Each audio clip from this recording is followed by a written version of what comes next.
It started as a dare. A stupid, drunken dare on a Friday night in late October. My name is Sarah, and I should have walked out the second Matt pulled out the candle and the paper. But I didn't, because I was 19 and I thought I knew everything about fear. I was wrong. Matt had found the ritual online. A forum post from 2003, buried under 12 layers of dead links and broken HTML. The Midnight Game, it was called. You write your name on a slip of paper, place it in a bowl of water, and knock on a wooden door 22 times at exactly midnight. Then you blow out the candle and wait. The Midnight Man is supposed to find you. He will chase you through the dark until sunrise. If he catches you, well, the post didn't say what happens. It just said not to let him catch you. There were rules, of course. Specific, meticulous rules written by someone who clearly knew what they were doing, or claimed to. Doors must remain open. The player must remain in absolute darkness. Running is allowed, but hiding is not. And above all, if you hear knocking, do not answer. Not unless you hear 22 knocks in a row, perfectly counted. If you hear a different number, the Midnight Man is already inside the house with you. It was 11:47 p.m. when Matt finished reading the rules aloud. Jenna was already laughing, already calling it fake, already looking for her phone to livestream the whole thing.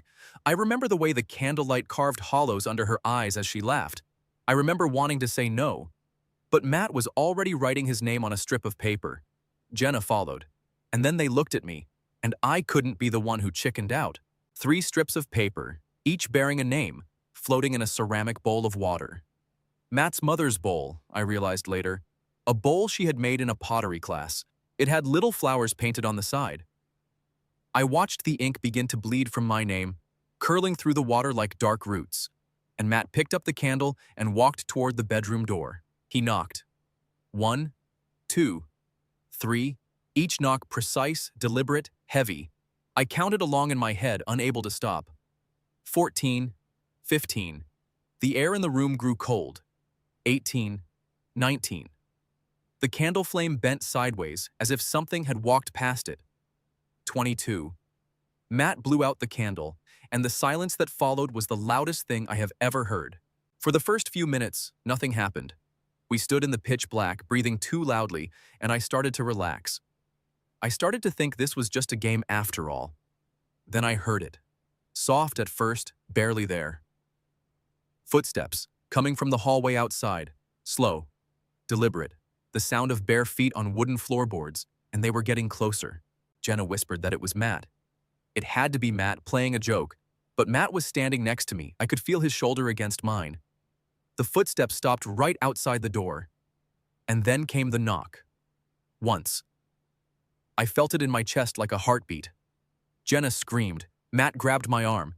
And the knocking began in earnest, not at the door anymore, but at the window, the closet, the wall behind us, all at once from every direction. I ran. We all did. We burst out of the bedroom and into the hallway, and I remember the cold, a biting, unnatural cold that turned my breath to fog. The corridor stretched longer than it should have. The kitchen door on the left was gone, replaced by a wall. The bathroom on the right was now a closet. The house had rearranged itself while we weren't looking. And somewhere behind us, I heard breathing. I don't know how long we ran. Time stopped making sense. I lost Matt somewhere around the corner that shouldn't have been there. I lost Jenna when I turned back to call for her. I was alone in a house that had swallowed my friends. And then I heard it. 22 knocks, from the door in front of me. Slow, rhythmic, counting. I clapped my hands over my ears, but the sound didn't stop. It came from inside my head now. I hid.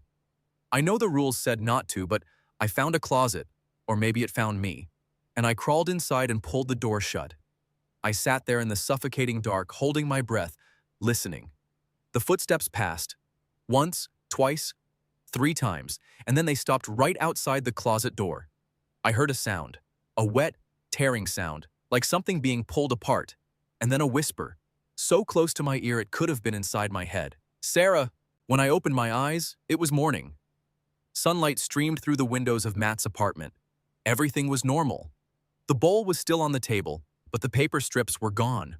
The water had turned black. I found Matt in the kitchen, making coffee. He didn't remember anything after the 20-second knock. Jenna was on the couch, scrolling through her phone. She said we fell asleep. We all agreed. It was just a dumb game that scared ourselves with. But things changed after that night. Little things. The clocks in Matt's apartment run backward now. He says he's going to fix them next weekend, but he never does. Jenna doesn't laugh anymore. Not really. She smiles, but her eyes stay empty, like she's looking at something far away that none of us can see. And at night, when I lie in bed, I sometimes hear footsteps in the hallway outside my door. Not footsteps they could be mine, but they stop right outside. Last night, something changed. I woke up at exactly midnight. No alarm, no noise. I just opened my eyes and knew. And I heard it. Coming from inside my bedroom. Not from the door. Not from outside. From the corner of my room, where the shadows pool thickest. A knock. 1. I sat up in bed. 2.